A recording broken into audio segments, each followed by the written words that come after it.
Once upon a time in the kingdom of Oya, there lived two best friends, Ali and Mohammed. They were known for their big dreams and even bigger appetites. One sunny morning, as they sat under the giant baobab tree chewing roasted groundnuts, a royal messenger arrived, panting and waving a golden scroll. By order of Prince Adebayo, you are invited to his royal wedding in the palace. The messenger announced. Ali and Mohammed nearly choked on their groundnuts. Us, in the palace? They shouted in disbelief. Without wasting time, the two friends rushed home, dusted off their finest clothes, a bright blue agbada for Ali and a sparkling white kaftan for Mohammed, and set off for the palace. Along the way, they met Mama Tunda, the village baker. Mama Tunda, the village baker, who gave them a basket of fresh puff-puff for the journey. Don't eat it all before you get there, she warned, but before she finished speaking, Mohammed had already stuffed 3 into his mouth. When they arrived at the palace gates, their jaws dropped. The walls were decorated with colorful ribbons, and the sweet smell of jollof rice filled the air. A marching band played lively tunes, and dancers twirled in sparkling outfits. Just as they stepped inside, a mischievous goat, belonging to the palace gardener, dashed between their legs, nearly tripping Ali. Inside the grand hall, guests were seated on plush cushions, whispering excitedly. At the front stood Prince Adebayo, looking regal in his embroidered robe, and his beautiful bride-to-be, Princess Amina, who smiled shyly behind her beaded veil. The royal chef, Uncle Bola, was busy arranging a mountain of fried plantains when he suddenly slipped on a banana peel and sent a tray of samosas flying into the air. The guests gasped as Mohammed, quick as lightning, caught 3 samosas in his hands and 1 on his head. Before anyone could react, the palace parrot, Kokora, perched on a golden chair, squawked, "Thief! Thief!" Everyone turned to see the royal cat, Whiskers, sneaking away with a whole roasted chicken. The guards gave chase, knocking over a tower of coconuts, which rolled across the floor like bowling balls. Ali, trying to be helpful, jumped to stop them but ended up sliding on one, crashing straight into the royal drummer. The drummer's surprise beat sent the chief dancer twirling into the dessert table. Just as the chaos seemed to calm, a loud moo echoed through the hall. The prince's prized cow, gifted by a neighboring king, had wandered inside, attracted by the smell of fresh hay decorations. The cow strolled lazily down the aisle, chewing on a bouquet of flowers, while the guests burst into laughter. Prince Adebayo, instead of getting angry, clapped his hands in amusement. "This is the liveliest wedding I've ever seen," he declared. Then came the cake ceremony. The towering 5-layer cake, decorated with edible gold, was wheeled in by 2 nervous servants. But Kokora the parrot had other plans. With a mischievous glint in his eye, he swooped down and pecked at the top tier, sending a cascade of frosting onto the royal treasurer's bald head. The crowd erupted in laughter again, and even Princess Amina couldn't stop giggling. As the sun began to set, the celebration moved to the palace gardens, where lanterns glowed like fireflies. A group of acrobats flipped and twirled, but one overenthusiastic performer launched himself a little too high and got stuck in a mango tree. Ali and Mohammed, always ready to help, formed a human ladder to rescue him, only for Mohammed's belt to snap, leaving him dangling by one hand while the crowd cheered. The night ended with a grand dance-off.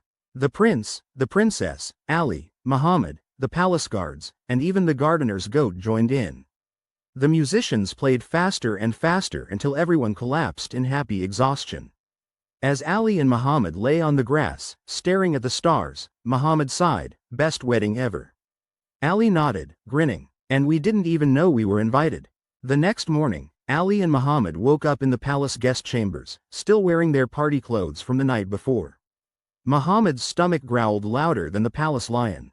"Brother, if we don't find food soon, I might start eating this bedsheet," he groaned. Just then, a soft knock came at the door. It was little Zainab, the princess's handmaiden, holding a tray of steaming moi-moi. "The royal breakfast is served in the courtyard," she announced before skipping away. Ali and Mohammed rushed outside, only to freeze in shock. The breakfast table was a battlefield. The prince's mischievous twin nephews, Tunda and Whale, were using fried yam slices as frisbees, pelting the palace guards. One yam hit the chief guard's helmet with a loud clang, and stuck there like a golden medal. "Stop that!" the guard roared, but the boys just giggled and ducked behind a fruit stand.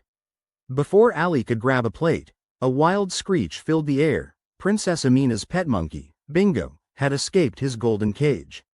The little rascal leapt onto the breakfast table, snatched a whole roasted fish, and dashed up a palm tree, dripping oil on the guests below.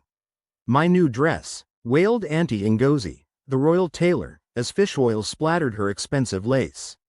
The prince's uncle, Baba Jide, shook his walking stick at the monkey.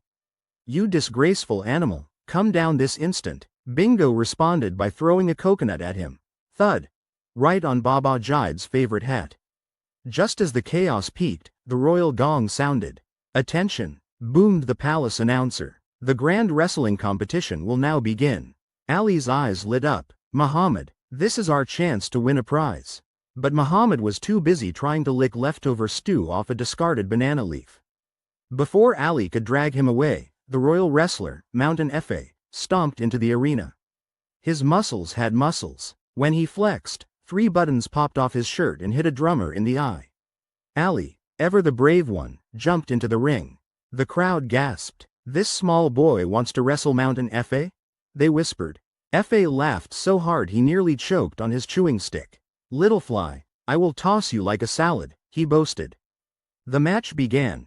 Efe charged like a bull, but Ali dodged, and Efe crashed straight into a tower of empty pots.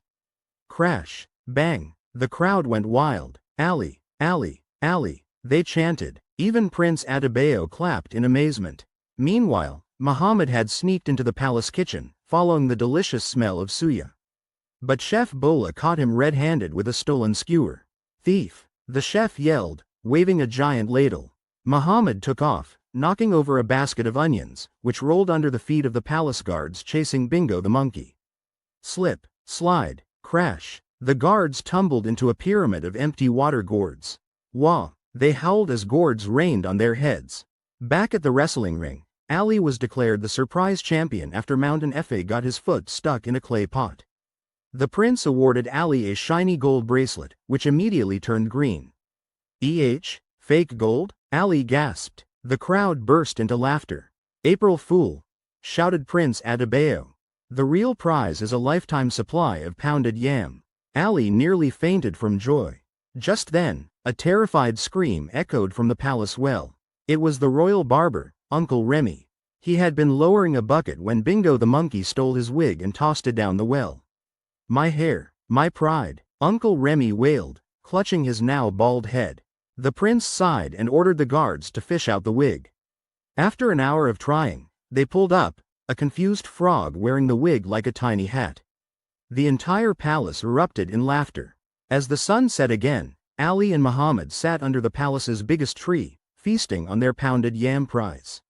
"Mohamed," Ali said with a full mouth, "we came for a wedding but got the craziest adventure instead." Mohamed, who was using a plantain leaf as a napkin, nodded. "Tomorrow, we should, explore the royal zoo."